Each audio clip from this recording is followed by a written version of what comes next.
now preparing to conquer Earth with merciless, cold-blooded devastation.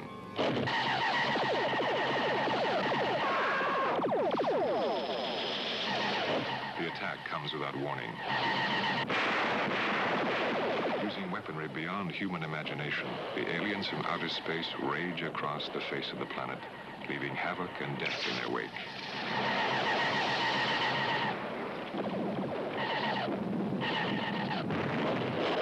The campaign stretches into decades. Centuries of civilization are reduced to smoldering ruin.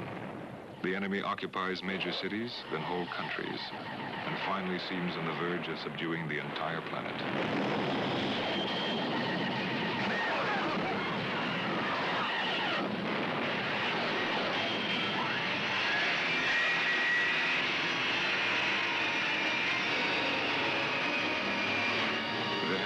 Suddenly, as the aliens have struck, they are destroyed.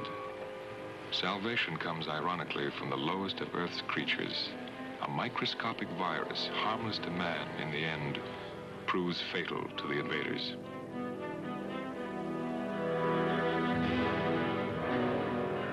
Witnessing the death of their advanced forces, the enemy's motherships retreat into deep space to regroup. The longest and most destructive battle ever known to man is over. But the War of the Worlds has just begun.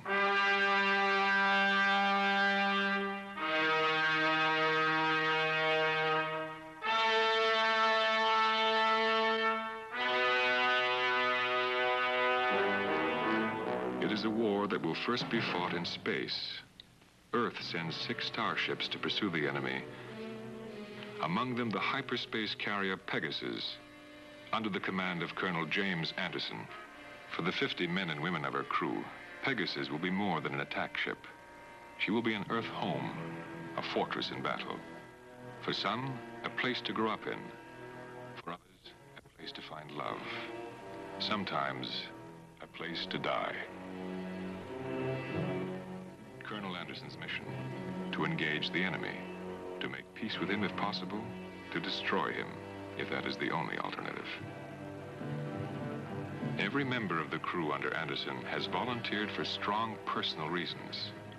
All are unique in their abilities. All are fighters, determined that future generations on Earth will live free of the alien threat. The Pegasus pursues the enemy across the void and trackless wastes of space to the solar system nearest that of Earth, to the double star system of Alpha Centauri. It is here in Alpha Centauri, on a planet Anderson and his crew will christen Mega, that the War of the Worlds begins. Cut off by an ionized belt from all communications with Earth, losing contact with the motherships of the aliens, Anderson makes a crucial decision. The planet has an atmosphere similar to Earth's. There is no sign of the enemy, yet scanners on the Pegasus pick up a signal from Mega's surface. Is it a cry for help or a trap? Anderson will take 2 of his smaller scout ships and explore the planet's surface for himself. Back on Earth, the International Federation learns that Pegasus has vanished in the same area an exploratory party disappeared some 15 years earlier. Under the circumstances, there can be no reinforcements. The 5 other ships sent after the enemy will be recalled to protect Earth against future assault. If alive, Jim Anderson and his crew must engage the enemy without help and alone. Amidst sand-blown, long-deserted remains of destruction, they find what is left of the first party of explorers from Earth. A distress signal still transmitting. Several deteriorated corpses. A ship's log. Scant evidence of what really happened.